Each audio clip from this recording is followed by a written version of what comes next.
婉儿和若若在侧院休息了，劝他们两个不要一直守护着你，真是太不容易了。您来的真巧，我刚醒。阁楼坊药效如何啊？三处早就给出了明确的答案，我是掐着时间来的。现在怎么样？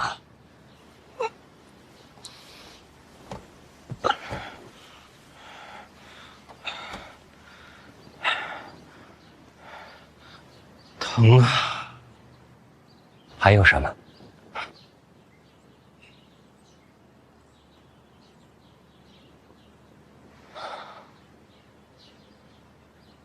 真气没了，经脉紊乱，真气离散。还好，命保住了。还能恢复吗？苦荷独门功法，天一道，据说能有恢复根骨之能。可外传吗？从不外传。好歹留个念想。玄空庙刺杀有结果了，陛下说要第一时间让你知道。那我可得好好听听。第一，那个侍卫，静脉胡人，看着不像，有庆人血脉，相貌不可分辨。怎么入宫当了侍卫？当年庆国和胡人交战，占据上风，胡人派出一队人马来到京都，求和称臣，求和失败。庆国威风四海，胡人悲惨离境，那人此时就留在了京都，事过境迁。不知为何庆公当了侍卫。当年入宫的手续谁办的？办案的人已经死了，这是悬案。这么多年不动手，没机会。侍卫太多，要想靠近陛下，机会渺茫。这次是巧合。那个太监呢？他和你息息相关。我可不认识他。当年你娘之死，引发京都一夜血流成河，所有参与之人被黑旗斩尽杀绝。这个太监就是当年王公后人，被仆人救出，长大之后重回京都，挥刀自宫，成了太监。为了报仇？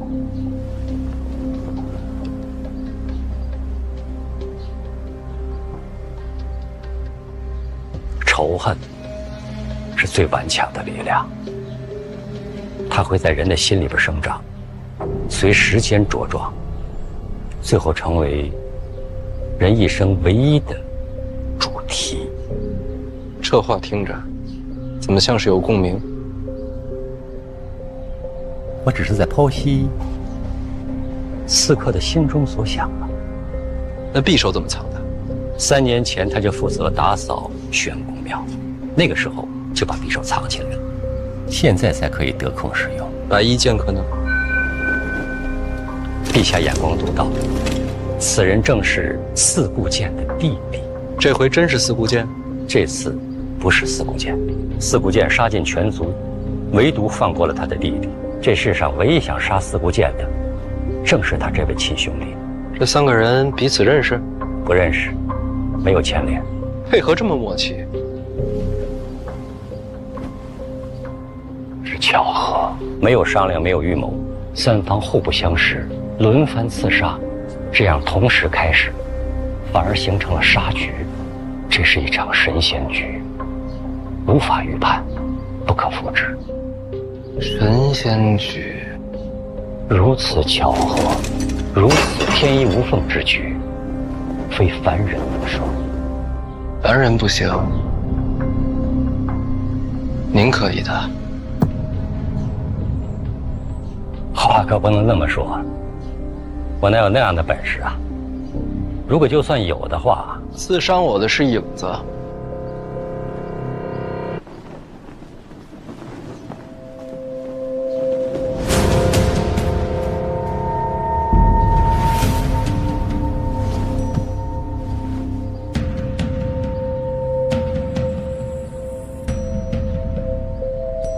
我瞧见过影子出手，他用剑时尚不好判断，弃剑之后就漏了根源。神仙局，这神仙是不是坐轮椅啊？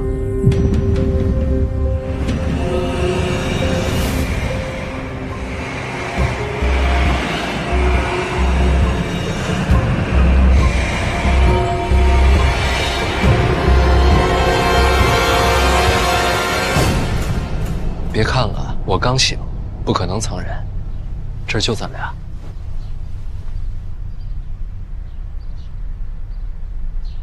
太鲁莽了，真气离散，重伤未愈。如果真是我设的局，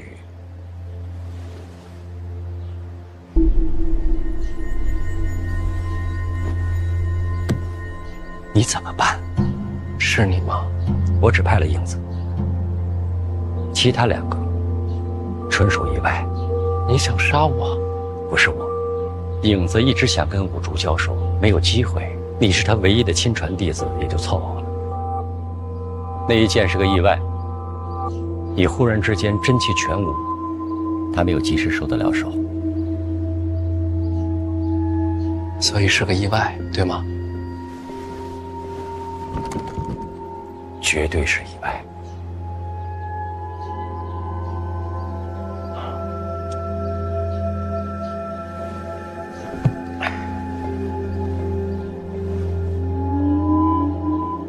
那你是想弑君？陛下对我信重，我没有理由弑君。那得问你啊，做臣子的最重要的是什么？忠诚。替陛下解忧。你让我好好理一理。刺杀陛下是替陛下解忧，咱们这陛下是活得不耐烦了？那把火还记得吗？动作快，快快，救火！快点，动作快！3个刺客都可以找到出处，唯有那把火，检察院全体出动，没有找到任何踪迹。更有趣的是，结果报上去之后，陛下没有深问，轻轻放过。火是陛下放的，陛下落子，从无嫌弃。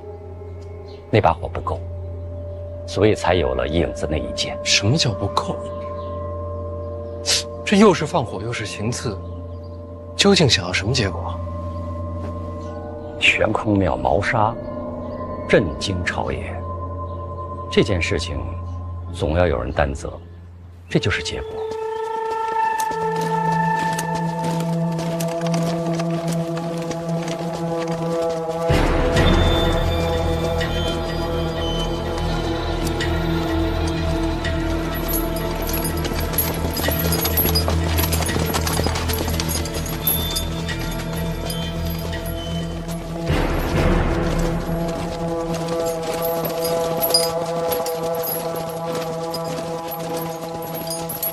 宫典，大内统领护驾失职，其罪当诛。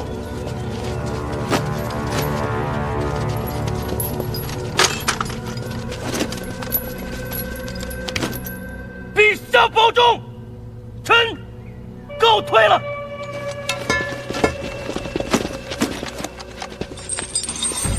我杀了宫典，贬出京都，放逐定州，发配边郡。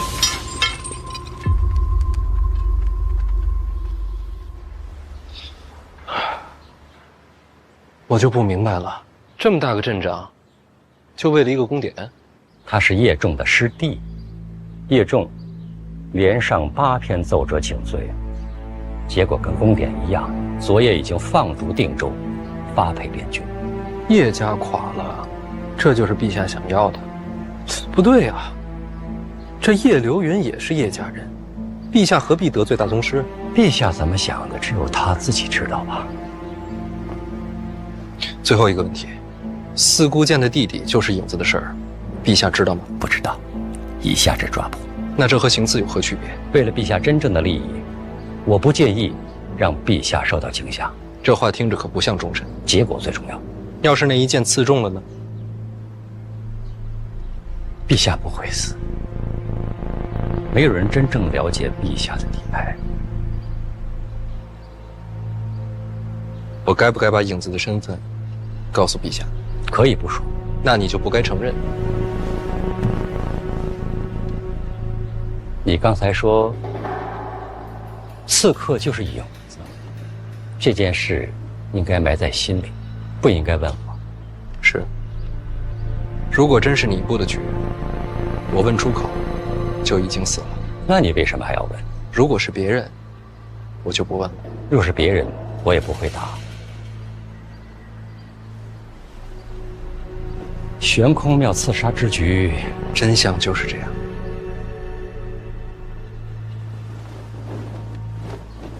好好养伤吧。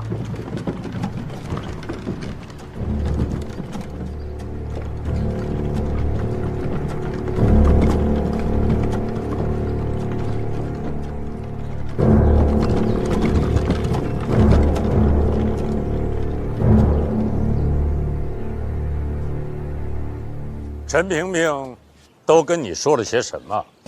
陛下，他说了3名刺客的身世，还有呢？他还说这场火有可能是陛下自己放的。哼，这个老东西。还说什么？还说陛下这么做是想赶走叶家。与叶家无关，但是与叶家的一个人有关。叶流云，叶流云在江南，听说是云游天下。朕给他下了12道密旨，让他回京都，他居然置若罔闻，抗旨？对，抗旨。知道为什么？因为他是大宗师，这些人现在非常人所能匹敌。四部剑，一人一剑，守东夷城数十载。100万雄兵难以靠近，为什么？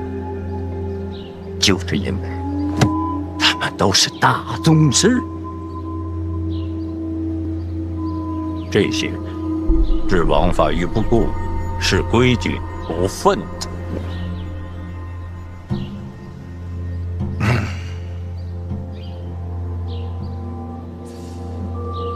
你说他们还是人吗？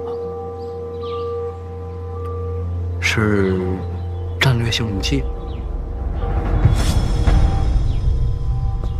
错，武器没有喜怒哀乐，可能束缚他们的也只有人性了。这些所谓的大宗师，其实是这世上的顽疾。那您还赶走叶家？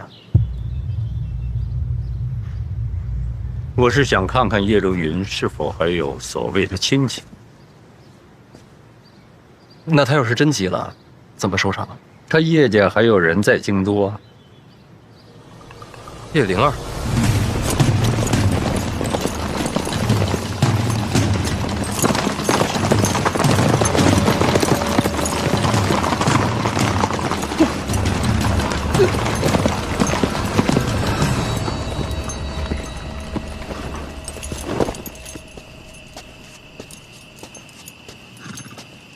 我跟您一起去定州。灵儿，爹，对不起你。把你留在京都，并不是为了保护你。知道爹为什么去定州吗？守备失职。那是责罚，所以，我们叶家必须有一个人留在京都。你，就是爹选出来的质子。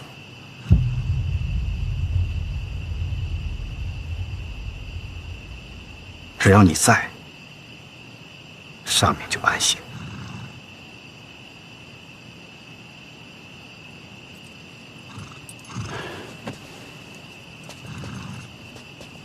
莲儿，对不起，爹只能选一个了。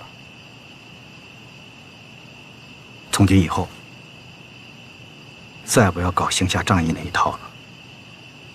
记住，在京都，没爹的孩子，最好什么都别做。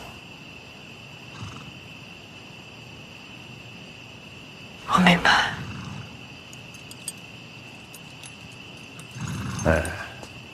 最近你对二殿下观感如何呀？为什么问这个？你可以嫁给他，但是别把他放在心上。为什么？如果陷进去了，就没有退路了。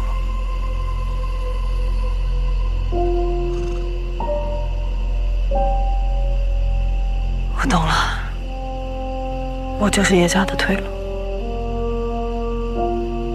宁愿你不懂这些，但是没有办法，这世上总是事与愿违。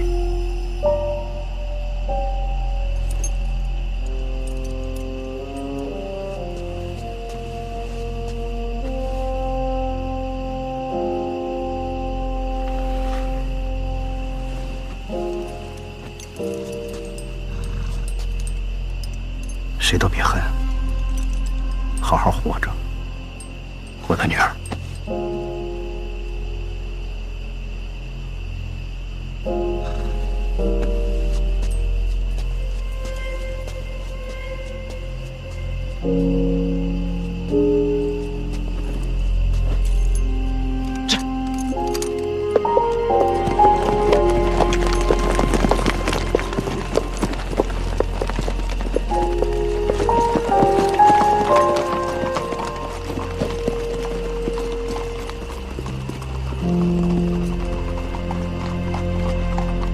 只要是有人在，就留有余地，不是吗？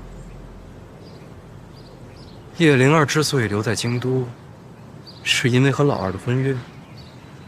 您从赐婚那天就想到今天了，为什么告诉我这些啊？降空庙朕腹背受敌，你放下了朕，去救老三是为什么？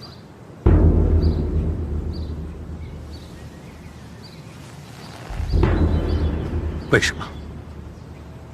当时那一剑，臣要是不挡，三殿下可必死。那在你的眼里，朕的命还不如老三？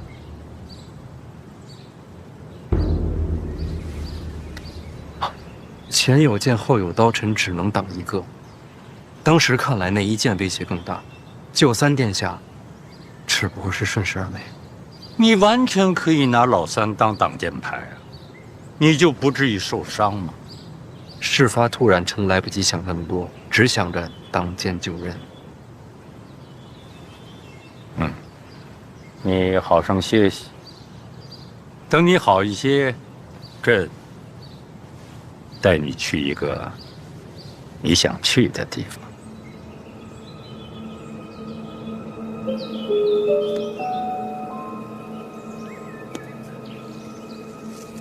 在信阳，我就在想，怎么突然要给你赐婚？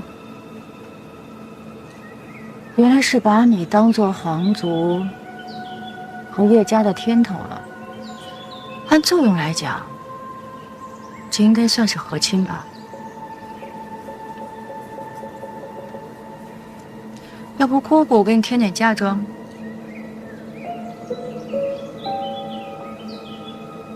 姑姑，咱们是同盟。你都一败涂地了，我跟个废物同什么盟？您现在不还住在我这儿呢？你杀了我，出口恶气。哟，咱们可不能争锋。想想你自己，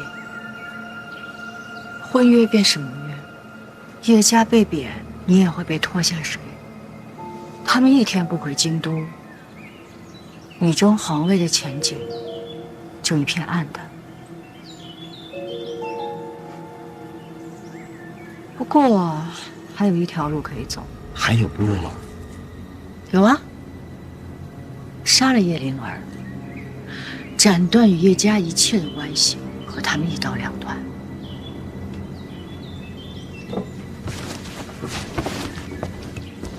必安，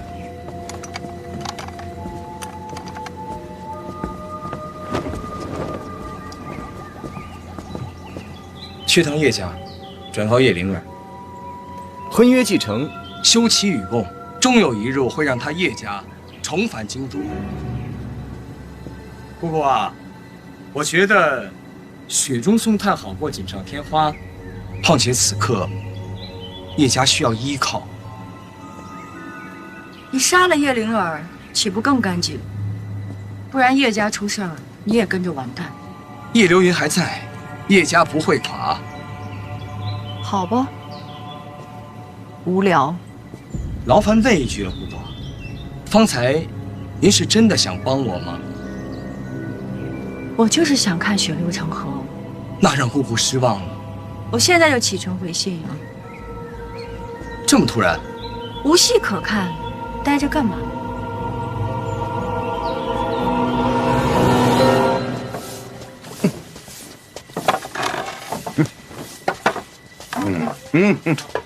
老爷，老爷，老爷，老爷，父爱如山，您才是人间第一凤。老爷起了。起了。得去趟户部，饭前弄来的银子得用在赈灾上。哦。都散了吧。老爷不进宫去看范闲，也不让我去，看来对的。那肯定对。人在后宫就得多考虑一些。确实不合适。想明白就好。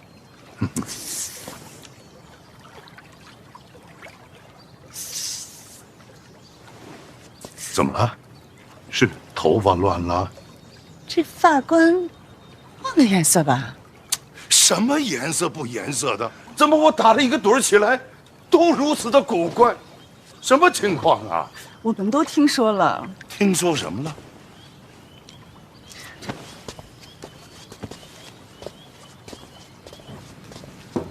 哎呀，想了。哎呀，老爷。范闲的亲娘是不是叶青梅？你怎么知道？那就是真的了。此事事关重大，切莫传扬。可这传闻街头巷尾都传遍了。怎会如此呢？不仅如此啊，还有什么？范闲是不是陛下的孩子？这事儿也传遍了。真不是老爷您的错，陛下荒唐了。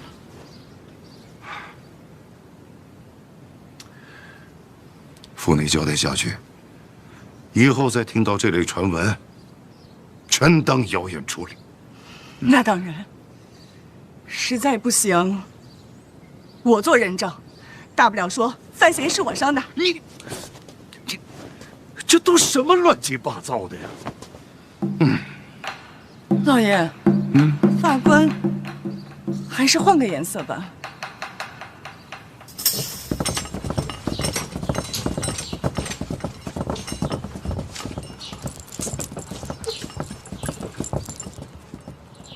姑姑，您这真是准备回信阳吗？那我还能去哪？我看这都要搬空了，舍不得啊。那倒没有。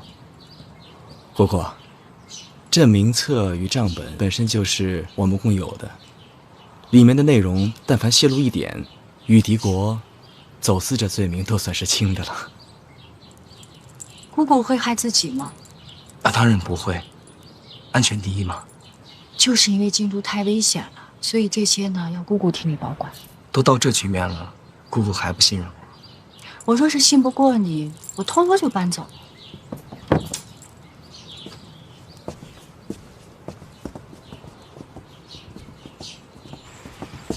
哎，等一下，这两本我要留着。殿下，我有要事禀报。姑姑慢走，姑姑常来，我还有事儿，不送了。等一下，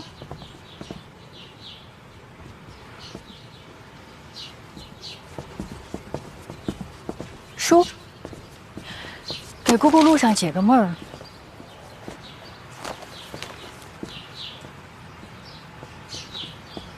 说，殿下不太对，城内传闻四起。什么传闻？